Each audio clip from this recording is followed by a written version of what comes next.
Renflouer un navire coulé coûte plus cher que de le construire à neuf. C'est un fait absurde qui va à l'encontre de toute logique financière un peu sensée. Mais c'est la pure vérité.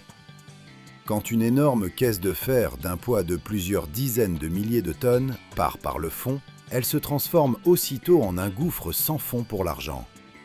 On se dirait, pourquoi toucher à ce qui a déjà coulé?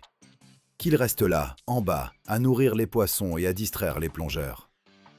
Mais non, l'humanité s'entête à dépenser des centaines de millions d'euros, à risquer la vie des meilleurs plongeurs de la planète et à inventer des montages d'ingénierie de dingue juste pour arracher un tas de ferraille rouillée et le ramener à la surface. L'ingénierie du renflouement, c'est l'attraction la plus chère, la plus dangereuse et la plus insensée du monde, où une petite erreur de calcul transforme un navire géant en tas de ferraille en plein levage.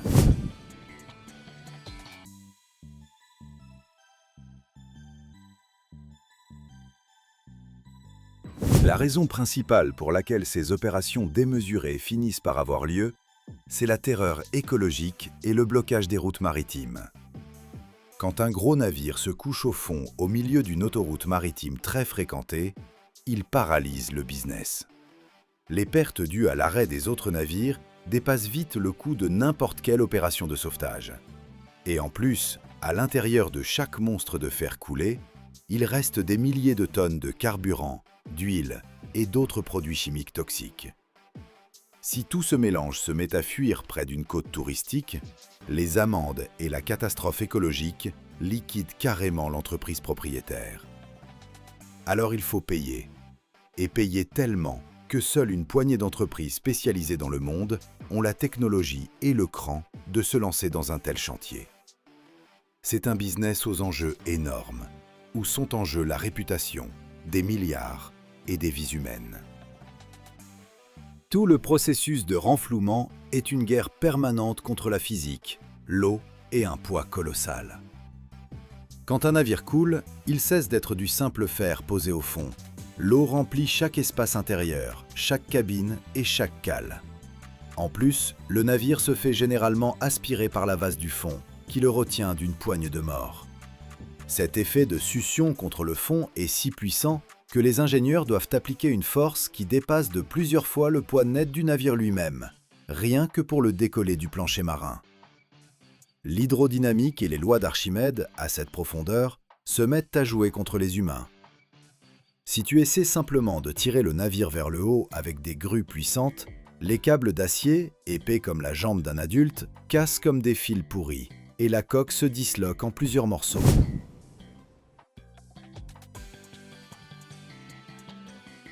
La méthode la plus populaire et en même temps la plus capricieuse pour redonner vie à un navire, c'est d'utiliser l'air et des pontons gigantesques. Ça marche comme les brassards des enfants à la piscine, sauf que c'est à l'échelle d'un enfer industriel. Les ingénieurs fixent au flanc du navire coulé d'énormes réservoirs métalliques ou en toile, vides. Ensuite, les plongeurs descendent à une profondeur de plusieurs dizaines de mètres, soit des centaines de pieds, en risquant l'accident de décompression ou tout simplement de finir écrasés, et raccordent les tuyaux. Étape suivante, chasser l'eau. De puissants compresseurs en surface se mettent à injecter de l'air comprimé là-dedans. L'eau sort, les pontons gagnent en flottabilité et commencent à tirer le navire vers le haut.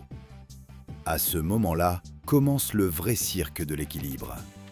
Si l'air entre d'un côté un peu plus vite, ou si l'un des pontons se remplit de façon inégale, une gîte critique apparaît. Le navire peut brusquement se retourner sous l'eau, arracher toutes les fixations et retomber au fond, mais cette fois, cassé en deux. Contrôler cet équilibre à 50 mètres de profondeur, soit environ 160 pieds, dans une eau trouble où la visibilité ne dépasse souvent pas 30 cm, à peine un pied, c'est un genre de masochisme d'ingénierie à part. Les spécialistes en surface calculent chaque litre d'air, car quand le navire se met à remonter, la pression de l'eau baisse, l'air à l'intérieur des pontons se dilate et le navire commence à jaillir vers la surface à une vitesse incontrôlable.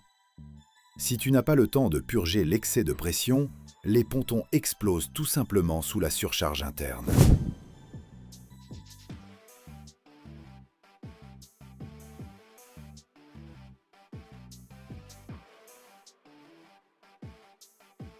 Quand le navire est trop gros ou tellement abîmé qu'il est impossible de le remonter entier, les ingénieurs sortent leur outil préféré et le plus radical, des scies géantes. La méthode qui consiste à découper les navires coulés est épique au maximum et absurde à la fois. À la place de grues de levage délicates, on utilise un câble d'acier spécial, doté d'éléments ultra résistants, qu'on fait passer sous la coque du navire. Deux navires puissants en surface se mettent à tirer ce câble d'avant en arrière en travaillant comme une scie à main démesurée. Ce processus dure des jours et des semaines. Le câble use littéralement les épais flancs d'acier, les ponts et les cloisons internes du navire, en le découpant en plusieurs morceaux nets de plusieurs milliers de tonnes chacun. Cette méthode, même si elle paraît brutale, réduit énormément les risques. Lever 5 morceaux séparés d'un navire, c'est bien plus simple que d'essayer de sortir une seule structure sinistrée énorme qui tient à peine debout. Mais il y a un hic. Pendant la découpe, tout ce qui était planqué dans les cales commence à en sortir. Si les ingénieurs ont mal fait la reconnaissance et ont manqué un réservoir d'huile ou de carburant, la scie transforme les eaux alentours en zone de désastre écologique en quelques minutes. C'est pour ça qu'avant chaque découpe, les plongeurs doivent inspecter, littéralement à l'aveugle, chaque centimètre des espaces internes du navire coulé.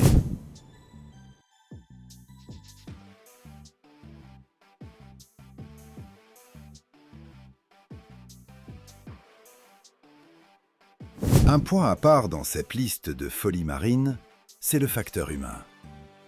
Parfois, les ingénieurs doivent corriger des erreurs de capitaine tellement épiques et tellement bêtes que ça ne provoque qu'un rire homérique. Tout le monde se souvient de l'histoire de cet énorme paquebot de croisière qui a chaviré au large des côtes de l'Italie, juste parce que le capitaine avait décidé de s'approcher de l'île pour frimer devant des connaissances. Résultat, un navire d'un poids de plus de 114 000 tonnes s'est couché sur le flanc sur les rochers. L'opération de sauvetage a duré près de 2 ans et a coûté plus d'1 milliard d'euros. Pour remettre cette masse en position verticale, les ingénieurs ont dû construire au fond de la mer toute une plateforme artificielle en béton et en acier, souder sur un flanc du navire des caissons métalliques géants de la taille d'immeubles de 11 étages et les remplir d'eau en guise de contrepoids. Ce fut un cas unique où, pour relever un seul navire, il a fallu construire en plus plusieurs petites usines sur la rive. Chaque renflouement réussi est un triomphe de l'obstination humaine. Sur le bon sens et sur les éléments, mais même avec les ordinateurs et les satellites les plus modernes, l'océan rappelle sans cesse qui commande ici. Une tempête qui se déchaîne pendant la phase finale du levage peut, en quelques heures, réduire à néant le travail de plusieurs mois et envoyer au fond non seulement le navire coulé, mais aussi le matériel des sauveteurs. C'est justement pour ça que le coût de ces travaux se calcule avec des marges énormes et que les assureurs blanchissent à chaque projet de ce genre. Ce business ne pardonne pas l'excès de confiance. Quand tu regardes ces belles images où la proue rouillée du navire émerge enfin de l'eau sous les cris de joie de l'équipe, souviens-toi que derrière ces quelques secondes se cachent des milliers d'heures de travail infernal, dans le noir total, au fond de la mer, des millions de neurones grillés chez les ingénieurs et des budgets avec lesquels on pourrait s'acheter un petit pays insulaire.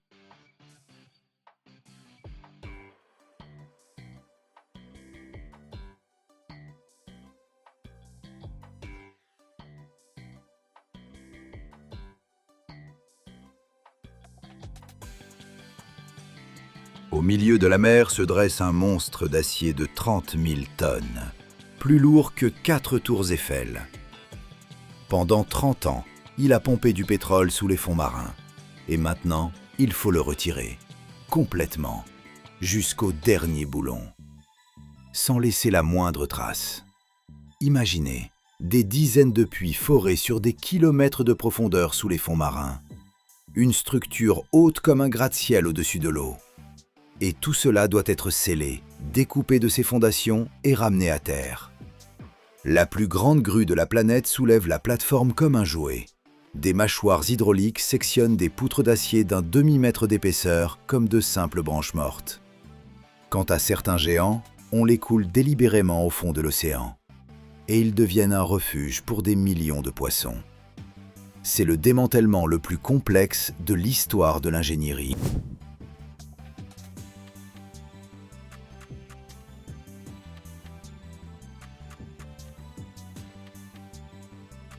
Au milieu de la mer se dresse une immense structure d'acier. Il y a 30 ans, on l'a installée ici pour extraire du pétrole sous les fonds marins. Mais le temps est impitoyable. Le métal s'est fatigué de sa lutte perpétuelle contre l'eau salée et les tempêtes. Et le gisement s'est tari. Selon les lois internationales, on ne peut pas simplement l'abandonner à la rouille. Il faut la retirer, sans laisser la moindre trace. Et ce processus, appelé démantèlement, constitue une prouesse d'ingénierie, tout aussi complexe que la construction elle-même. Tout commence par l'étape la plus cruciale et la plus périlleuse, qui se déroule dans les profondeurs sous-marines, le bouchage des puits. C'est comme un travail de dentiste pour la planète. La plateforme peut compter des dizaines de puits qui s'enfoncent sur des kilomètres dans les fonds marins. On ne peut pas simplement les fermer avec un couvercle. Chaque puits doit être scellé de manière permanente et fiable. Pour cela, on y descend un équipement spécial et l'on injecte plusieurs bouchons. D'abord vient un bouchon mécanique, puis, couche après couche, on coule des centaines de mètres de ciment spécial. Cette opération se répète en plusieurs endroits sur toute la longueur du puits, créant ainsi une barrière multicouche infranchissable. C'est un travail d'une importance capitale. La moindre fuite pourrait provoquer une catastrophe écologique.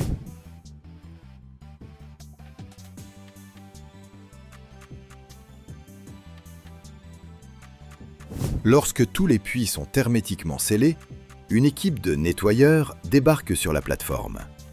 En 30 ans, des tonnes d'équipements, de tuyauterie et bien sûr, de résidus pétroliers et autres produits chimiques se sont accumulés ici. Tout cela doit être méticuleusement nettoyé et évacué. Vient ensuite le temps de la détoxification de la partie immergée. Au fil des décennies, la base de la plateforme, appelée structure porteuse ou jacket, s'est couverte d'un véritable écosystème. Des tonnes de coquillages, d'algues et de coraux. Tout est décapé à l'aide de puissants jets d'eau sous haute pression. Et voilà, lorsque la plateforme est propre et sécurisée, l'heure du grand déménagement a sonné. Comment extraire de la mer une structure pesant 20 à 30 000 tonnes? Il existe deux scénarios principaux. Le premier, le plus spectaculaire, consiste en un démantèlement par levage unique. Sur site arrive alors l'un des plus grands navires au monde, une grue flottante géante. C'est une véritable montagne flottante, dotée de flèches hautes comme des gratte-ciel, capable de soulever plus de 40 000 tonnes. Imaginez, cette machine peut soulever 20 000 voitures en même temps.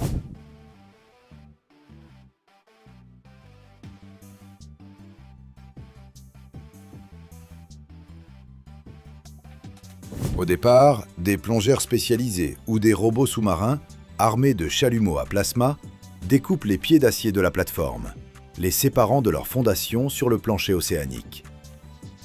Puis, la grue glisse sous la partie supérieure de la plateforme, le topside, d'immenses poutres d'acier, et commence à soulever, lentement, centimètre par centimètre. C'est un moment de tension inouïe. Des milliers de tonnes d'acier se détachent de leur base et se retrouvent suspendues dans les airs. Ensuite, cette maison gigantesque est délicatement déposée sur une barge colossale. La grue revient alors à la charge et extrait de l'eau, de la même manière, le bloc de fondation. Le second scénario consiste à démanteler la structure en pleine mer. Si la plateforme est trop imposante ou trop ancienne, on la découpe en blocs plus petits, plus faciles à transporter. C'est comme si l'on inversait le processus de construction. Les ouvriers, tels des fourmis, sectionnent la structure en morceaux et des grues plus modestes les enlèvent progressivement pour les empiler sur la barge. Une fois toutes les pièces de notre dinosaure d'acier chargées sur la barge, son dernier et mélancolique voyage commence. Lentement, à quelques nœuds à peine, des remorqueurs traînent ce cimetière flottant vers la côte. Ce convoi navigue parfois pendant des semaines, parcourant des milliers de kilomètres jusqu'à un port spécialisé. Un cimetière de plateformes pétrolières. De tels chantiers existent au Royaume-Uni, en Norvège, aux États-Unis. Ce sont d'immenses complexes industriels où les géants d'acier trouvent leur fin.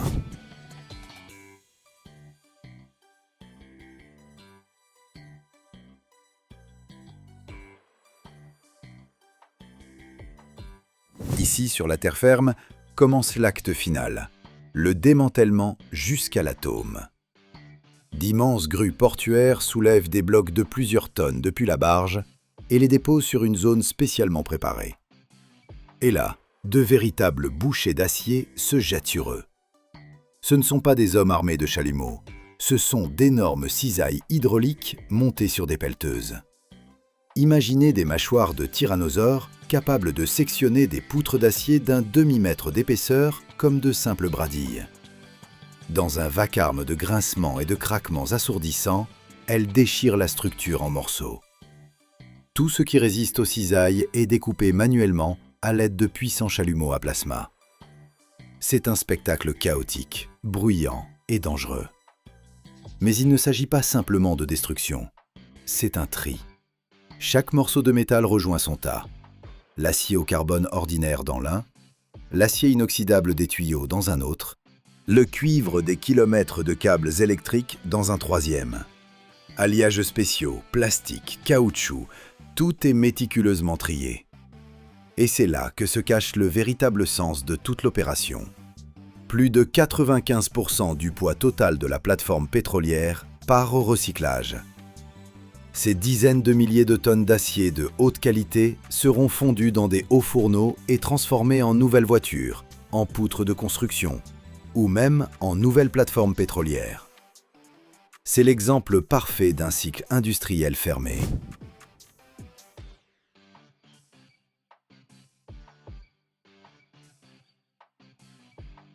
Mais parfois, l'histoire se termine autrement. Il existe un programme appelé Rigs to Reefs, littéralement plateforme en récif. Si la partie immergée de la plateforme, la jaquette, est parfaitement nettoyée et sans danger, on ne la remonte pas. On la laisse sur place ou on la déplace vers une zone dédiée où elle est coulée. Pourquoi ? Parce qu'après 30 ans passés en mer, sa structure d'acier s'est transformée en un véritable récif vertical, densément peuplé de coraux, de poissons et d'autres habitants marins. Pour de nombreuses espèces, ces constructions sont devenues de véritables oasis au milieu d'un fond marin désertique. Et détruire un tel écosystème causerait plus de tort que de bien. Ainsi, le géant d'acier qui a servi toute sa vie l'industrie devient à la retraite le gardien silencieux de la nature, un nouveau foyer pour des milliers de créatures marines. C'est une fin belle et symbolique pour ce titan retourné au sein de l'océan. Et pour que ma chaîne continue elle aussi de naviguer sur les flots de YouTube, abonnez-vous.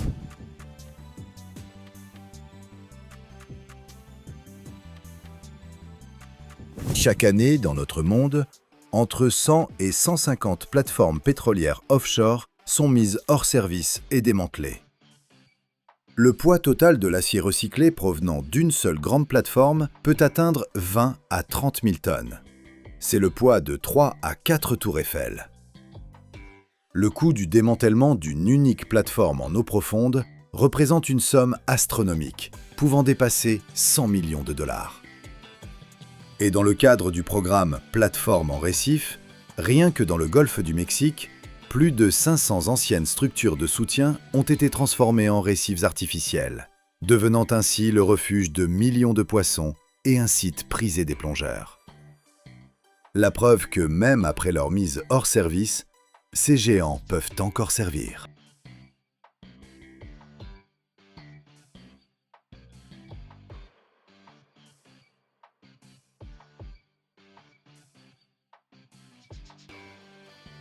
Au milieu du Pacifique, il y a une île qui flotte. Sauf qu'elle n'est pas en terre, elle est en plastique. 150 millions de tonnes de déchets, une surface grande comme 3 fois la France. Et elle grossit. 10 millions de tonnes de nouveaux plastiques tombent dans l'océan chaque année. De la surface jusqu'à la fosse des Mariannes. Des morceaux de la taille d'un grain de sable et d'autres de la taille d'une valise. Les poissons les avalent. Ensuite, on mange les poissons. On a déjà trouvé des microplastiques dans le sang humain et dans les poumons de nourrissons. Mais il y a des gens qui ont décidé de dévorer cette île, littéralement. Ils ont construit un navire qui avale les déchets de l'océan. Et ça marche.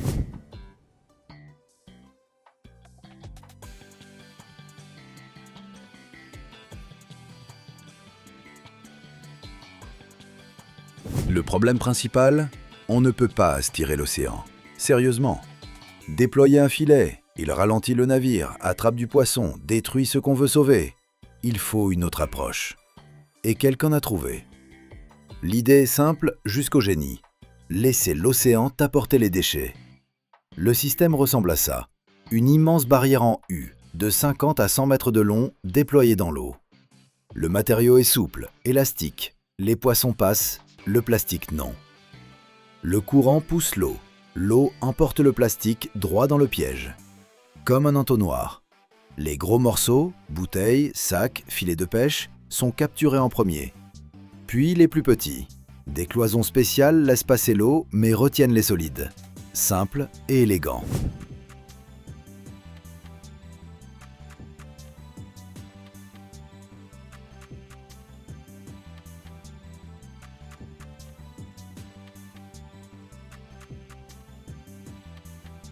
Le navire lui-même est une usine flottante. Plusieurs ponts, chacun avec sa fonction. Sur le pont inférieur, le plastique récolté s'accumule. Au-dessus, la ligne de tri où le matériau est séparé et emballé. Et tout en haut, le centre de commande avec caméra et capteur. Les opérateurs voient tout en temps réel. La vitesse ? De 200 à 500 kg de plastique par heure. Faisons le calcul. 300 kg par heure, ça fait 7 tonnes par jour. 210 tonnes par mois. Plus de 2500 tonnes par an. Un seul système. Un seul. Mais il y a un hic. Le navire ne peut pas transporter des milliers de tonnes. Il coulerait. C'est pourquoi le plastique est stocké dans des conteneurs hermétiques à bord. Conteneur plein, on scelle, direction le port le plus proche, déchargement, retour. Et on recommence.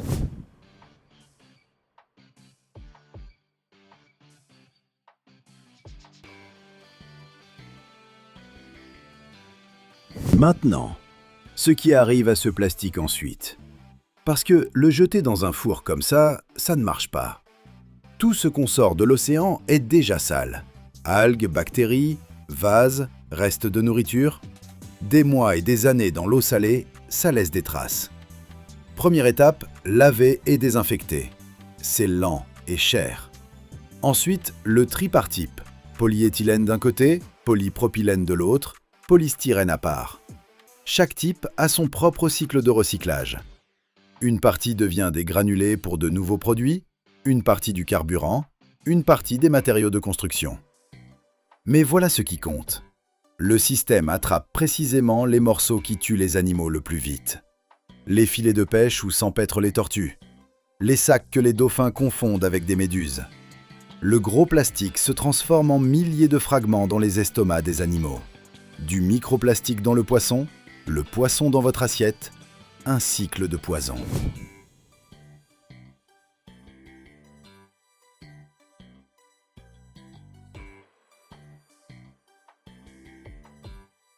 Un seul système ne suffit pas, il en faut des dizaines.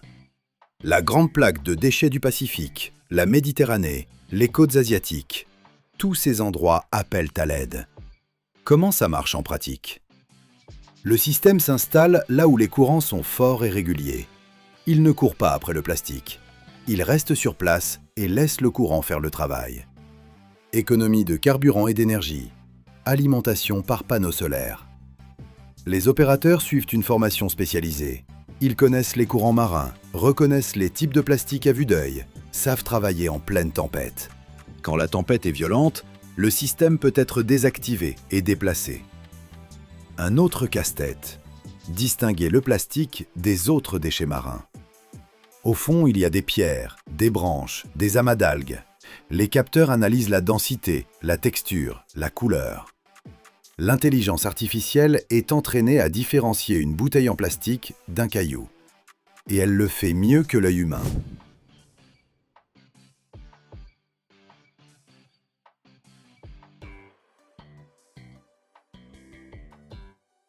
Quand le système est plein, le tri manuel commence. Les gens séparent le matériau, retirent les résidus organiques, trient les types de plastique. Un travail minutieux, mais sans lui, le recyclage ne serait pas de qualité. Combien ça coûte? Un système, entre 5 et 20 millions de dollars? Cher? Oui. Mais faites un autre calcul. Combien coûte un océan empoisonné, des animaux morts, du microplastique dans le sang de vos enfants? Et d'un coup, 20 millions, ça semble dérisoire. Actuellement, plusieurs de ces systèmes sont en activité dans le monde. Le plus grand est le système 03, développé par l'organisation The Ocean Cleanup. En 2024, il a extrait 11,5 millions de kilogrammes de plastique. 11,5 millions de l'océan! Mais tant qu'on continue à produire du plastique à usage unique, ces machines sont comme des seaux sous une cascade. La question n'est pas de savoir si la technologie fonctionne. Elle fonctionne. La question est de savoir si elle pourra nous rattraper.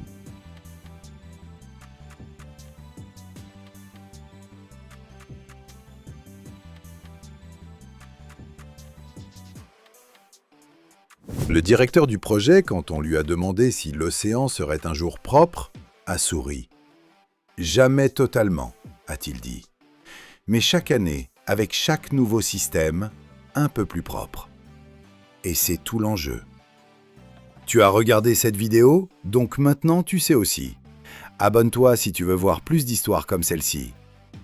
Quand je regarde ce navire avaler des millions de morceaux de plastique, je pense à une seule chose. Pas à la technologie. Au fait que quelqu'un a décidé de ne pas attendre que le problème se règle tout seul et a simplement commencé à le résoudre. Au milieu de l'océan, par tonnes, chaque jour.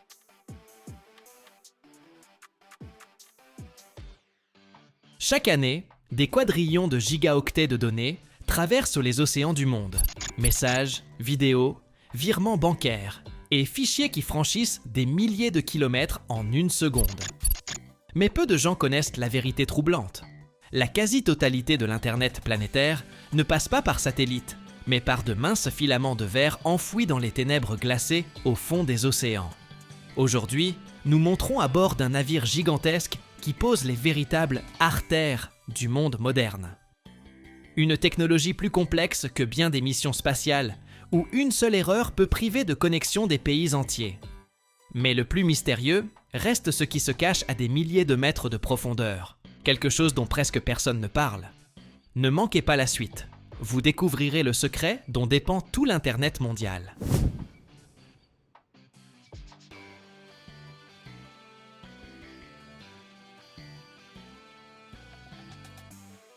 Nous nous trouvons actuellement à bord d'un navire câblier, et sous mes pieds, dans une cale immense, reposent des milliers de kilomètres de câbles. Observez ce câble de près. En eau peu profonde, il fait environ l'épaisseur de votre bras, car là, il doit affronter les ancres des navires et les requins affamés. Mais en haute mer, il devient fin comme un tuyau d'arrosage, environ 21 mm de diamètre. Toute cette immense quantité de données transite par des fibres optiques, dont chacune ne mesure que 125 micromètres d'épaisseur. C'est à peine plus épais qu'un cheveu humain. Un seul câble peut contenir de 8 à 24 de ces fils, protégés par de multiples couches de plastique, de fils d'acier, de tubes de cuivre et d'isolants extérieurs. Descendons dans la cale. Cet endroit s'appelle le carrousel. Voici un cylindre géant de 15 mètres de diamètre, dans lequel le câble est enroulé en spirale. Le chargement du câble à bord du navire relève d'un véritable exercice de patience.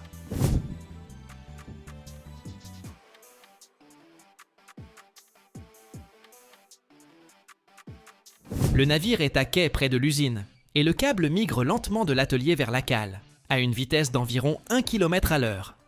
Si la ligne fait 6000 km de long, le chargement peut durer 2 ou 3 semaines sans interruption. Ce navire transporte actuellement 5000 tonnes de câbles. Un poids colossal qui exige du capitaine et des ingénieurs une précision d'orfèvre pour équilibrer le bâtiment. Voyons maintenant comment tout cela se retrouve dans l'eau. Lorsque le navire appareille, le câble commence à se dérouler par un système de poulies de tension à la poupe.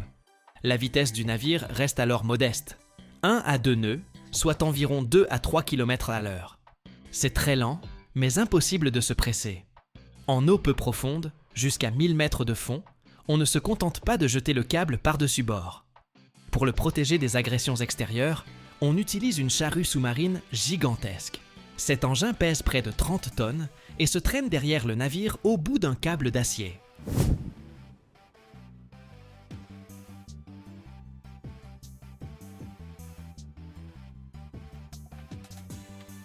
La charrue creuse dans le fond marin une tranchée d'environ 1 mètre de profondeur, y dépose le câble et le recouvre aussitôt de sédiments. C'est un processus éprouvant qui exige une surveillance constante de la part des opérateurs de véhicules télécommandés. Justement, parlons de ces engins. Regardez ce robot sous-marin actuellement sur le pont. Il vaut plusieurs millions d'euros et est équipé de bras manipulateurs, de caméras et de moteurs puissants. Sa mission ? Plonger jusqu'à 3000 mètres de profondeur pour inspecter l'état du câble ou participer à sa réparation. Lorsque nous atteignons les vraies profondeurs, 5000, 6000, voire 8000 mètres, la charrue devient inutile. Là-bas, dans l'obscurité totale et sous une pression de 800 atmosphères, le câble repose simplement sur le fond. À de telles profondeurs, il est en sécurité, car il n'y a ni navire, ni filet de pêche, seulement le calme et une eau glaciale à environ 2 degrés Celsius. Mais il existe un problème technique.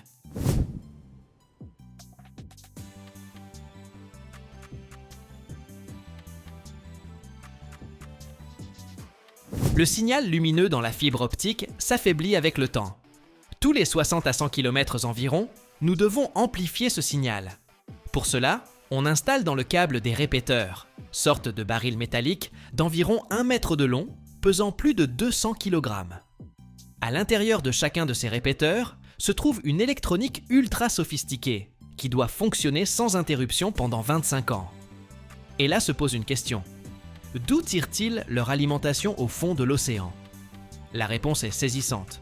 Nous acheminons un courant continu d'une tension pouvant atteindre 10 000 volts directement par la gaine de cuivre du câble lui-même depuis les stations côtières. C'est une tension extrêmement dangereuse qui exige une isolation parfaite. Le tracé est calculé pendant des années.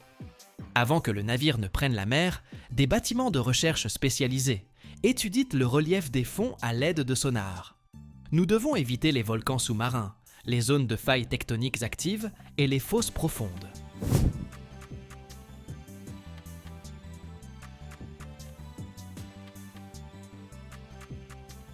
Même un léger glissement de terrain au fond de l'océan peut rompre le câble comme un simple fil. Lorsqu'une rupture se produit, commence alors une opération de sauvetage d'Internet.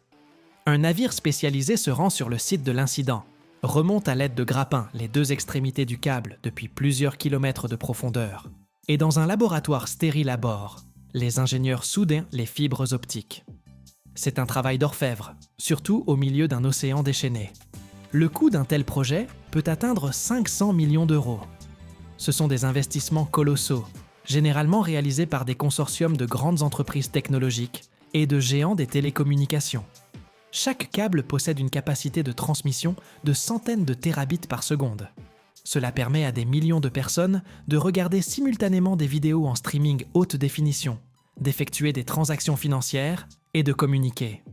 Nous percevons souvent Internet comme quelque chose d'éthéré et d'immatériel. Mais en réalité, ce sont des centaines de milliers de tonnes de verre, d'acier et de polyéthylène qui reposent dans l'obscurité des profondeurs océaniques.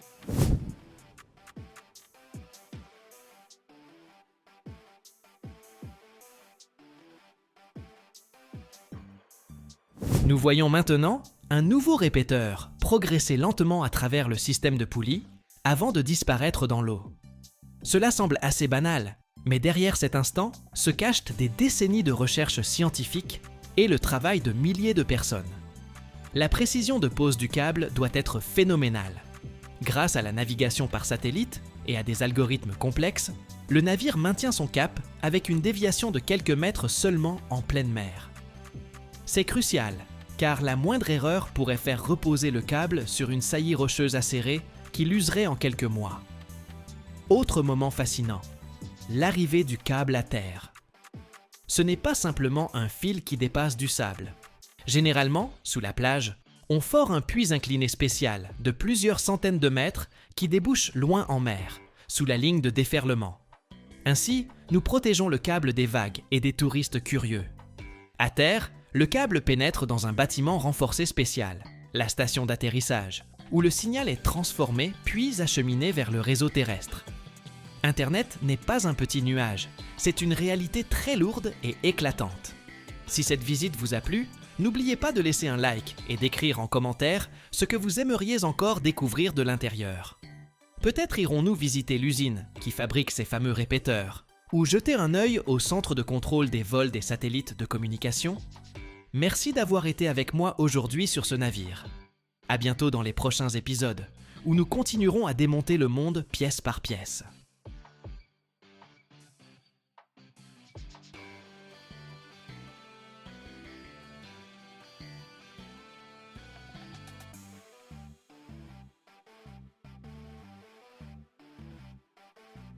Chaque année, des milliers de tonnes de chaînes d'ancrage sont fabriquées dans le monde. Ces géants d'acier dont dépend littéralement le destin des supertankers et porte-avions. Mais que diriez-vous si je vous affirmais qu'un seul maillon de cette chaîne peut peser plus lourd que 3 adultes réunis et résister à des charges de milliers de tonnes en pleine tempête? Pourquoi les navires modernes nécessitent-ils des chaînes 3 fois plus imposantes qu'à l'époque du Titanic? Et quel minuscule détail à l'intérieur du maillon détermine si le navire restera à l'ancre ou dérivera en pleine mer? La plupart des gens ne remarquent jamais cet élément. Pourtant, c'est lui qui sauve la flotte dans les pires moments. Restez avec nous et vous découvrirez un fait sur ces chaînes qui transformera complètement votre vision de la sécurité maritime.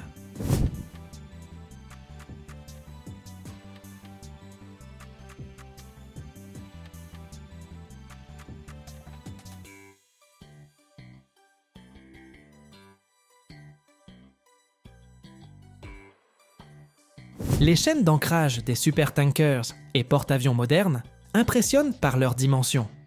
Le poids d'un seul maillon peut atteindre 250 kg, environ le poids de 3 hommes adultes réunis. À titre de comparaison, le légendaire Titanic, qui appareilla pour son unique voyage en 1912, possédait des chaînes dont les maillons pesaient environ 80 kg. En un siècle, la taille des navires et de leur système d'ancrage a triplé. C'est une réponse aux nouveaux défis. Les pétroliers modernes atteignent 400 mètres de long et pèsent des centaines de milliers de tonnes à pleine charge. Les porte-avions de classe Nimitz pèsent près de 100 000 tonnes. Maintenir de tels géants en place exige des chaînes d'une résistance hors du commun.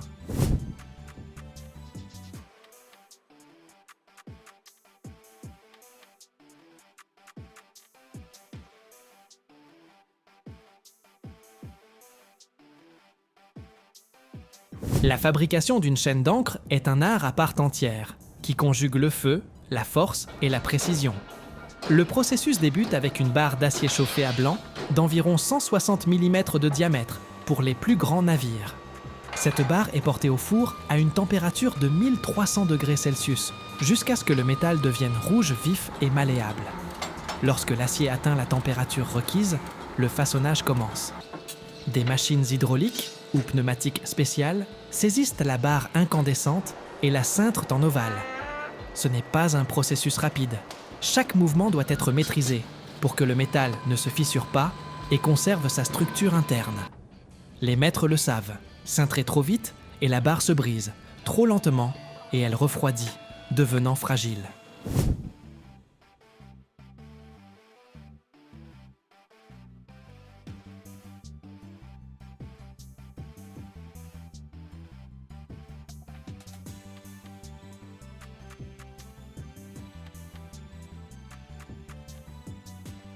Lorsque l'ovale est formé, Ses extrémités restent ouvertes. C'est un moment critique. Le maillon chauffé est glissé à travers un maillon déjà achevé et fermé de la chaîne. On crée ainsi une liaison indissoluble. Chaque maillon passe physiquement à travers le suivant, comme les anneaux d'une cotte de mailles ancienne. Vient alors l'étape la plus délicate, refermer le maillon sans compromettre sa résistance.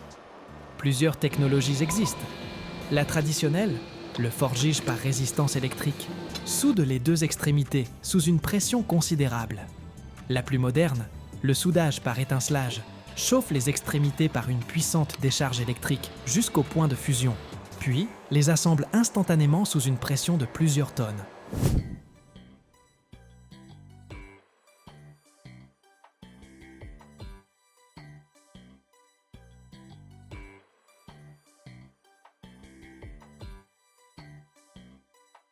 Le point de jonction est le maillon le plus vulnérable de la chaîne. C'est là que l'acier a subi les contraintes thermiques et mécaniques les plus importantes. C'est pourquoi, après le soudage, le maillon est à nouveau chauffé et forgé sous un puissant marteau pesant plusieurs tonnes. Chaque coup de marteau compacte le métal, uniformise sa structure, élimine les micropores invisibles qui pourraient devenir des points de rupture futurs. Le processus rappelle la façon dont les forgerons médiévaux martelèrent leurs lames d'épées à maintes reprises, à ceci près que l'échelle est tout autre. Le marteau tombe d'une hauteur de plusieurs mètres, créant un impact de plusieurs dizaines de tonnes. L'acier incandescent étincelle sous les coups, acquérant progressivement une densité et une forme parfaite.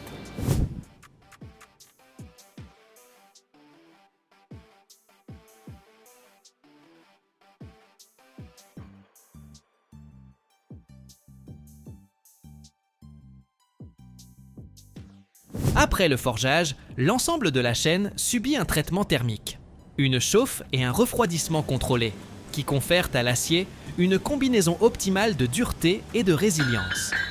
C'est un processus délicat. Si le refroidissement est trop rapide, l'acier devient cassant et risque de se fissurer sous charge. S'il est trop lent, il sera mou et se déformera. Les chaînes forgées possèdent un avantage unique sur celles moulées ou fabriquées par d'autres méthodes. Lorsque l'acier se déforme sous pression, sa structure cristalline s'aligne le long des lignes de contrainte, créant une texture fibreuse, semblable aux fibres du bois. Cette orientation rend le métal forgé nettement plus résistant dans la direction où il subira la charge principale en service.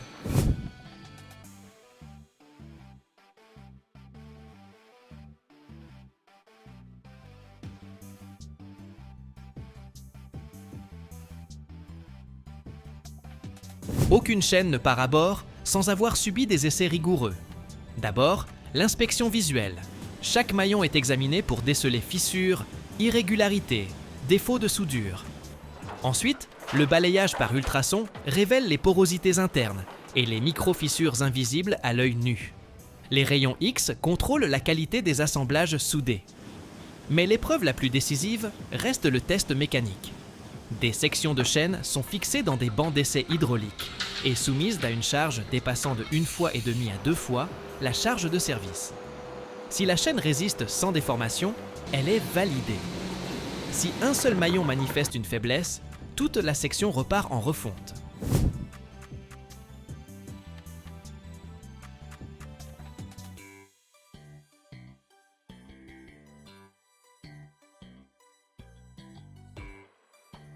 Pour les plus grandes chaînes, ces essais atteignent des proportions impressionnantes. Imaginez une machine tirant une chaîne avec une force de plusieurs centaines de tonnes. C'est comme suspendre des dizaines de poids lourds à un seul maillon. Le métal gémit, s'étire, mais ne doit jamais céder. Les plus grandes chaînes d'ancrage ont un diamètre de tige compris entre 150 et 170 mm. C'est plus épais qu'un bras humain. Chaque maillon mesure environ 1 mètre de long et son poids, comme nous l'avons déjà mentionné, peut atteindre 250 kg. Pourquoi de telles dimensions ? La réponse est simple, la résistance. Une seule chaîne de porte-avions doit supporter une charge de milliers de tonnes. Ce n'est pas une exagération. Lorsqu'un navire de 100 000 tonnes mouille par gros temps, la force du vent et des vagues génère d'énormes contraintes dynamiques.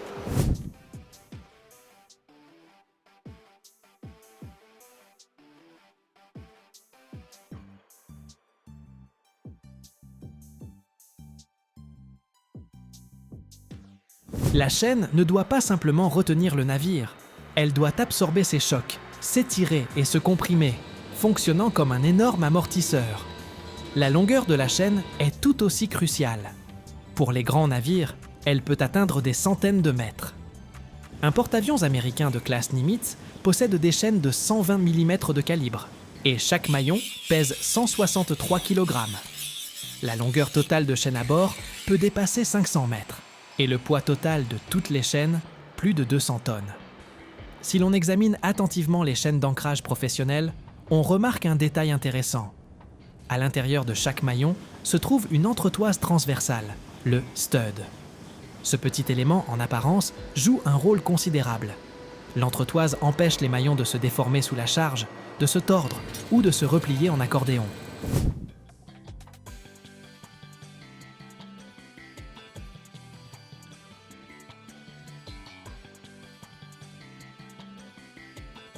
Sans entretoise, la chaîne soumise à une forte pression risquerait de se déformer. Les maillons s'emboîteraient les uns dans les autres, et toute la structure perdrait sa résistance. L'entretoise est soudée ou forgée à l'intérieur du maillon lors de sa fabrication et devient partie intégrante de celui-ci. Pour les plus grands maillons, cette entretoise peut peser à elle seule entre 20 et 30 kg. Créer la chaîne n'est que la moitié du travail. Il faut encore la protéger contre l'ennemi principal de toutes les structures métalliques en mer, la corrosion. L'eau salée, particulièrement sous les tropiques, est extrêmement agressive. Sans protection, même l'acier le plus résistant commencera à rouiller en quelques mois. La méthode de protection la plus répandue est la galvanisation à chaud. La chaîne terminée est plongée dans un bain de zinc en fusion à 450 degrés Celsius. Le zinc recouvre chaque centimètre de surface d'une couche épaisse qui agit comme une anode sacrificielle. Il s'oxyde à la place de l'acier, protégeant ainsi le métal de base.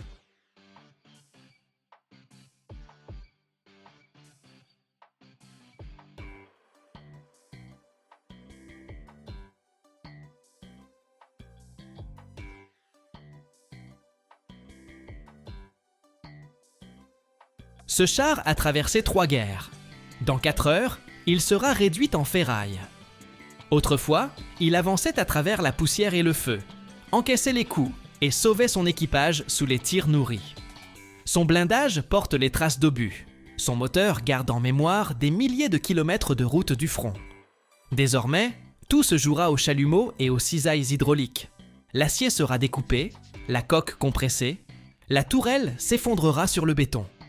En quelques heures, cette machine chargée d'histoire deviendra matière première pour de nouveaux rails et poutrelles.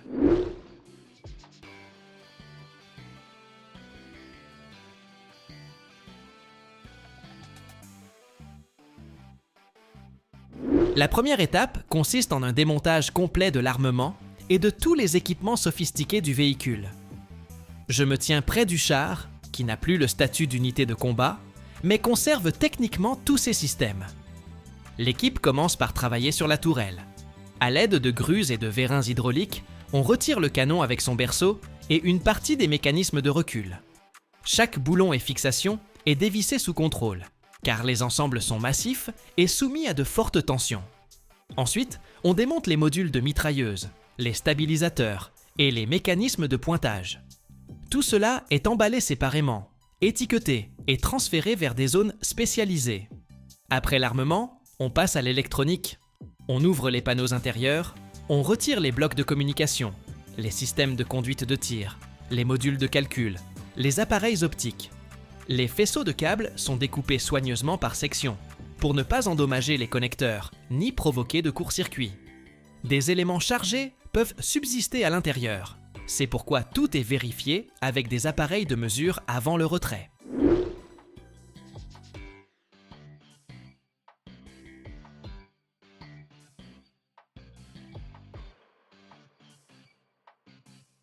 À ce stade, le char perd littéralement son système nerveux et se transforme en simple coque métallique. L'étape suivante consiste à vidanger le carburant et tous les fluides techniques. Un seul char peut contenir jusqu'à 1000 litres de gazole, qu'il faut entièrement évacuer avant de commencer le découpage du métal. La machine est installée sur une plateforme spéciale équipée de bacs de récupération. Des tuyaux étanches sont raccordés aux orifices de vidange d'origine ou aux trappes de service, puis le carburant est transféré dans des réservoirs fermés. Les pompes fonctionnent lentement pour éviter toute surpression et ne pas soulever les dépôts accumulés au fond des cuves. Après le carburant, on passe au lubrifiant. On vidange l'huile moteur, le liquide de la boîte de vitesse, les fluides hydrauliques des mécanismes de tourelle et les liquides de frein. Chaque type est collecté séparément, car ils sont soumis à des procédés différents d'élimination ou de régénération.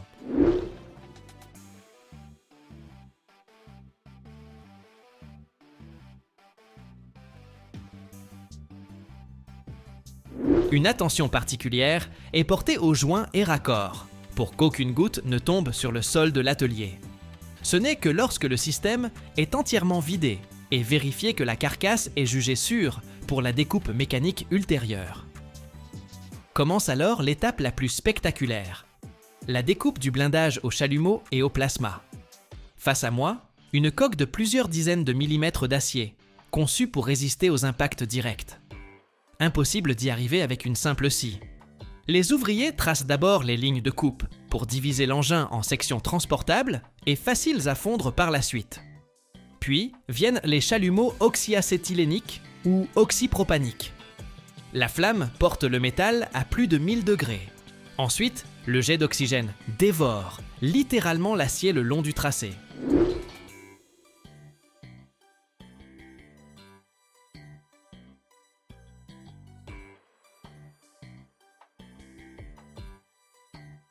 Pour les sections plus épaisses ou en alliage, on utilise la découpe au plasma. Ici, un arc électrique crée un jet de gaz ionisé, atteignant plusieurs milliers de degrés. Le plasma traverse le blindage plus rapidement et avec plus de précision, laissant une découpe étroite. Les étincelles jaillissent sur plusieurs mètres. C'est pourquoi des écrans de protection sont installés tout autour. Peu à peu, le char perd son intégrité. La tourelle se détache, les flancs se divisent en segments, et la machine de guerre se transforme en morceaux de métal distincts, prêts pour l'étape suivante du recyclage. Après la découpe, les fragments de la carcasse passent sous une presse gigantesque. Je me tiens près de cette machine, qui pèse des dizaines de tonnes, et développe une force de compression de plusieurs milliers de tonnes. Les sections de blindage, qui faisaient encore récemment partie d'un char intact, sont introduites l'une après l'autre dans la chambre. Les vérins hydrauliques se referment lentement, et les épaisses plaques d'acier commencent à se déformer, à craquer aux jointures et à se replier sur elles-mêmes.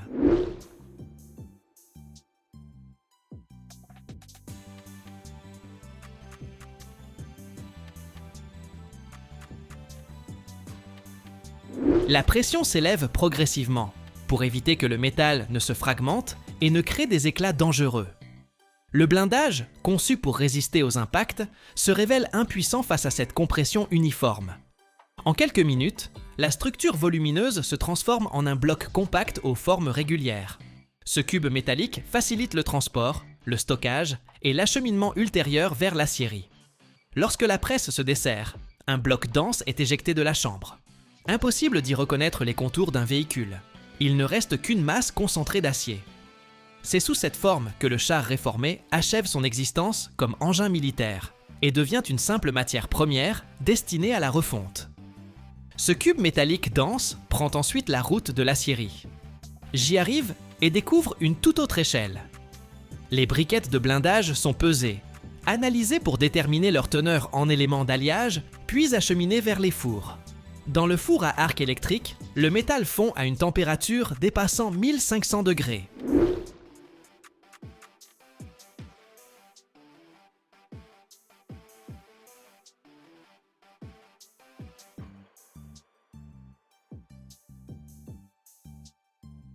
L'ancienne armure, qui résistait aux impacts et aux charges, passe à l'état liquide et se mêle aux autres ferrailles. Les chimistes ajustent la composition en ajoutant la quantité nécessaire de carbone ou d'autres éléments pour obtenir un acier aux caractéristiques souhaitées. Après épuration des scories, le métal en fusion est acheminé vers la machine de coulée continue. Là, on en façonne des ébauches, de longues brames rectangulaires ou des blooms carrés. Elles refroidissent lentement, passent entre des rouleaux et sont découpées en tronçons de la longueur voulue. Ces ébauches gagnent ensuite le laminoir. Sous la pression des cylindres, le métal s'étire et adopte une nouvelle forme. S'il s'agit d'un profilé ferroviaire, l'ébauche traverse des calibres spéciaux qui façonnent le profil caractéristique avec son champignon, son âme et son patin. L'acier incandescent s'étire sur des dizaines de mètres, et en quelques minutes à peine, voici devant moi le futur rail de chemin de fer.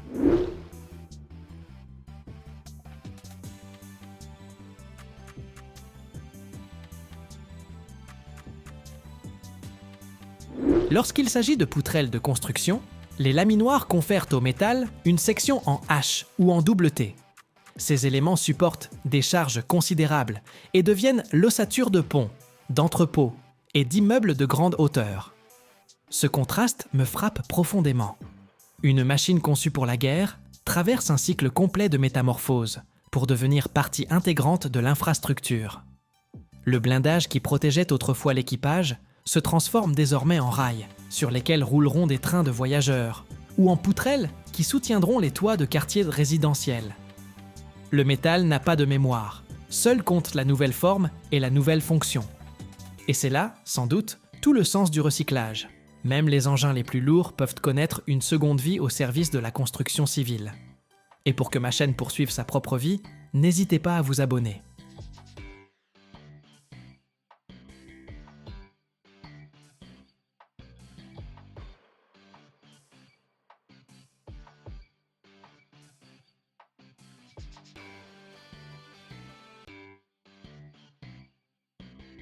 Imagine qu'un simple morceau de métal rouillé puisse receler un secret qui bouleverse toutes les règles de la sidérurgie.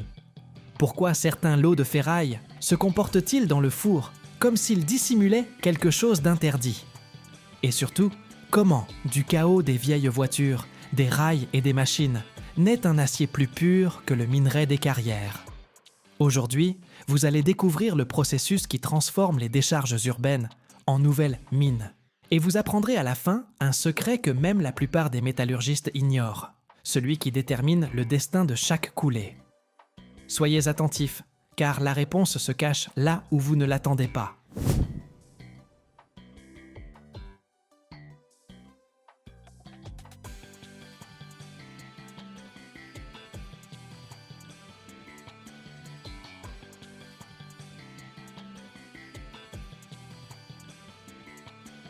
La collecte de ferraille est cette part invisible de l'industrie sidérurgique sans laquelle les fours à arc électrique ne pourraient fonctionner.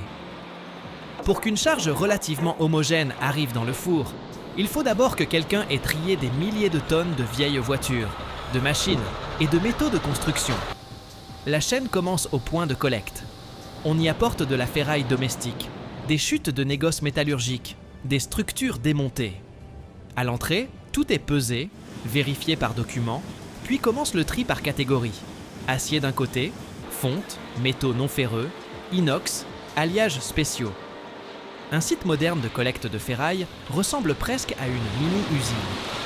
Les éléments volumineux, poutres, châssis, carrosserie, sont découpés au chalumeau ou au plasma pour les ramener aux dimensions acceptables par les paniers des fours à arc électrique.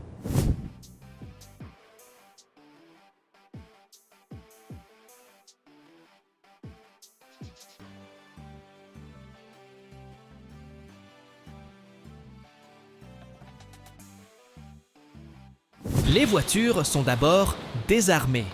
On retire les roues, les batteries, l'électronique, on extrait les fluides, on sépare les métaux non ferreux et les catalyseurs. Ce n'est qu'ensuite que la carrosserie est compressée en blocs briquetés, compacts. Pour la ferraille en tôle et les petits débris, on utilise de puissantes cisailles capables de trancher en un seul passage des poutres et des profilés de plusieurs centimètres d'épaisseur. Le moment clé, éliminer tout ce qui nuirait à la fusion. Peintures à forte teneur en additifs nocifs, gros morceaux de béton, bois, plastique, caoutchouc.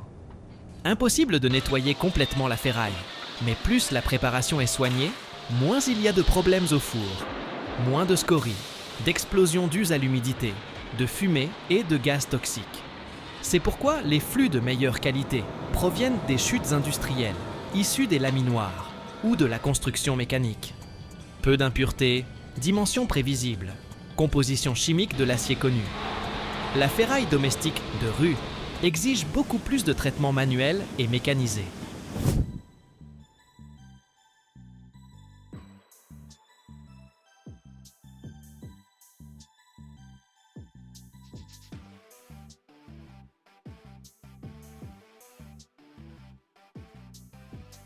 Après le découpage et le nettoyage initial, place aux aimants et aux séparateurs.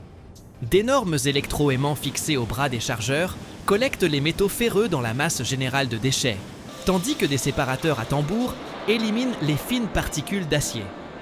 Les métaux non ferreux sont traités à part. Ils relèvent d'une autre filière commerciale. La ferraille d'acier est ensuite classée par qualité. Acier bas carbone, haut carbone, allié, inoxydable, etc.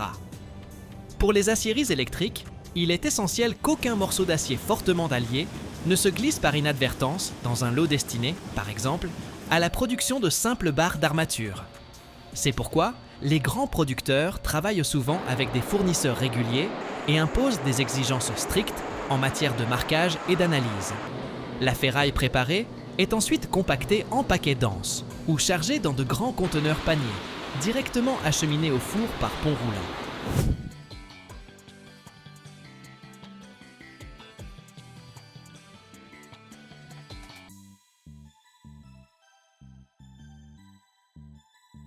Le compactage ne sert pas seulement à économiser de l'espace lors du transport.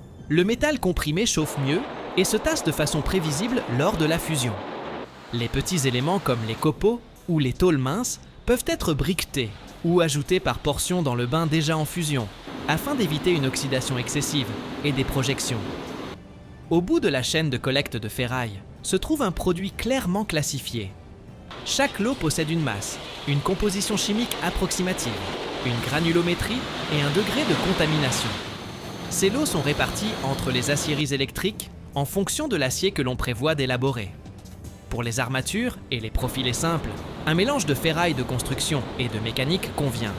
Pour les aciers à roulement ou inoxydables, il faut des flux spécialisés à la composition strictement contrôlée.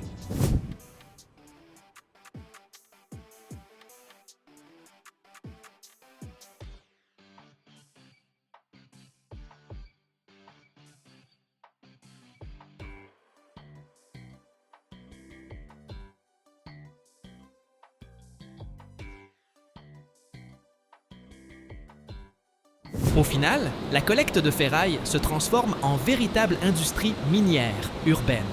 Au lieu d'extraire le minerai dans une carrière, nous extrayons le fer d'objets déjà fabriqués. C'est précisément de la qualité de ce travail, du tri dans les cours jusqu'aux presses des grands centres, que dépendent la stabilité de la fusion à l'arc électrique et la capacité de l'industrie sidérurgique à évoluer vers un cycle plus circulaire et économe en ressources. Le cœur du processus sidérurgique moderne, c'est le four à arc électrique. À l'intérieur de cet immense bouilloire d'acier tapissé de briques réfractaires, 3 électrodes de graphite, épaisses comme de petits troncs d'arbres, descendent par le haut. Entre l'extrémité des électrodes et la surface de la ferraille jaillissent de puissants arcs électriques.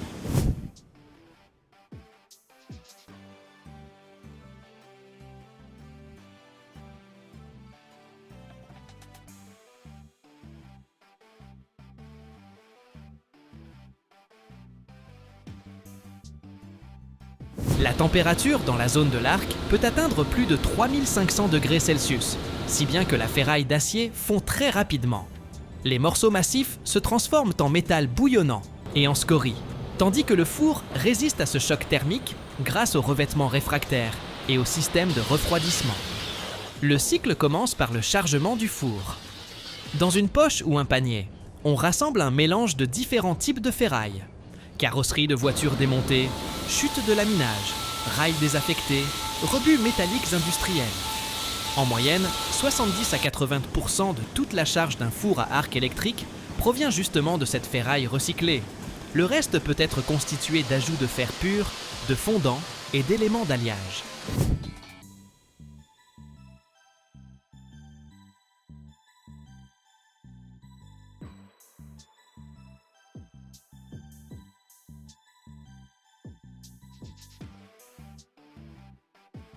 Ce rapport rend la filière électrique nettement plus écologique que la filière fonte.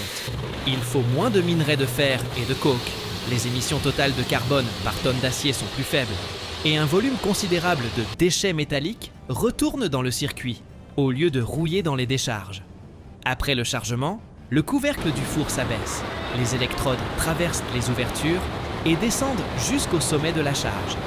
Lorsque le courant est envoyé, un arc jaillit entre les extrémités des électrodes et la ferraille, éclatant comme une soudure, mais à une échelle gigantesque. Cet arc fonctionne comme une source de chaleur puissante. L'énergie pénètre directement dans le métal, et non par une flamme de combustible. En quelques minutes, la ferraille d'acier commence à ramollir, puis à fondre et à s'affaisser vers le bas.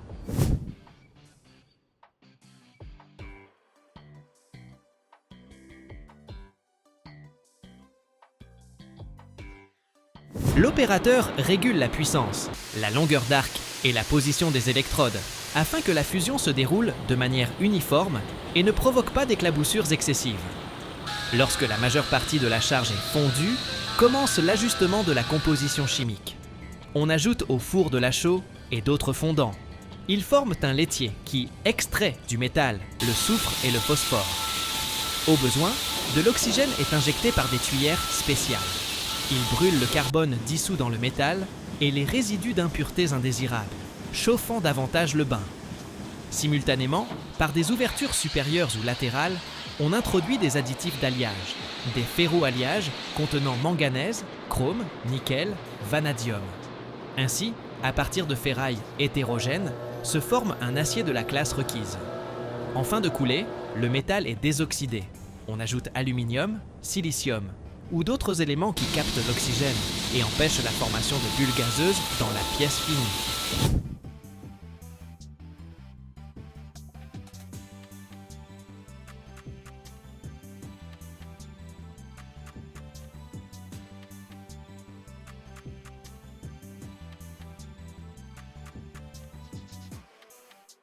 Un four à arc électrique moderne, d'une capacité d'environ 100 tonnes, peut transformer en quelques heures une montagne de vieilles carcasses automobiles en une poche uniforme d'acier liquide.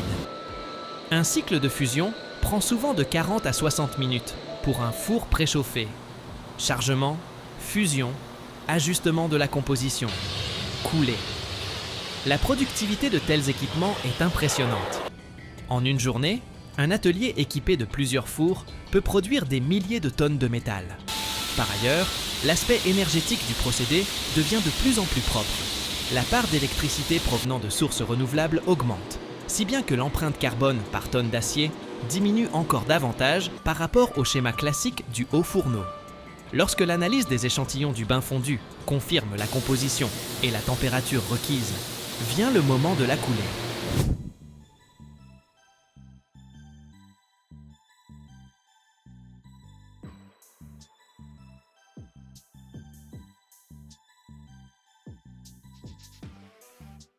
Le four bascule grâce à un système hydraulique et l'acier liquide à près de 1600 degrés est dirigé vers la poche de coulée. Le laitier qui flotte en surface est évité autant que possible ou évacué séparément. Le métal rejoint ensuite soit la poche intermédiaire de la machine de coulée continue, soit les lingotières. La masse en fusion se transforme en un flux continu qui se solidifie sous forme de brames, blooms ou billettes carrées. Ces produits semi-finis sont ensuite laminés en poutrelles, tubes, rails, ferrailles d'armature, tôles, tout ce qui partira dans les bâtiments, les ponts, les machines, pour revenir dans le four des décennies plus tard sous forme de ferraille. La qualité de l'acier issu de la ferraille est comparable à celle des hauts fourneaux et des aciéries à oxygène.